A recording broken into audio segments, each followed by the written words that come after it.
হঠাৎ আপনার হাতে থাকা স্মার্টফোনটা যদি কেউ ছিনিয়ে নেয় বা কেড়ে নেয়, সাথে সাথে কিন্তু ফোনটা লক হয়ে যাবে। আর আপনি পাসওয়ার্ডটা না দিলে লকটা কিন্তু খুলবে না। আপনি কি দেখছিলেন বা কি করছিলেন ফোনটা নিয়ে, সেটা কিন্তু অন্য কেউ দেখতে পারবে না। একইভাবে কোনো চোর যদি আপনার ফোনটা এরকম ভাবেই ছিনিয়ে নিয়ে রাস্তায় পালিয়ে যায়, তাহলে কিন্তু ফোনটা রিমোটলি লক হয়ে যাবে।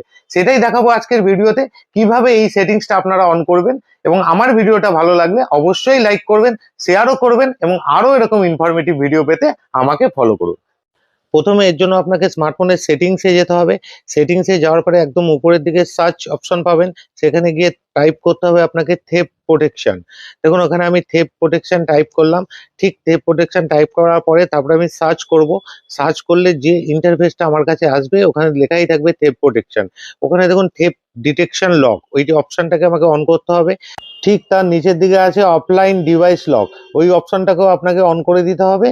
এবং তারপরে দেখবেন পুরো প্রসেসটা আপনার কমপ্লিট হয়ে গেছে।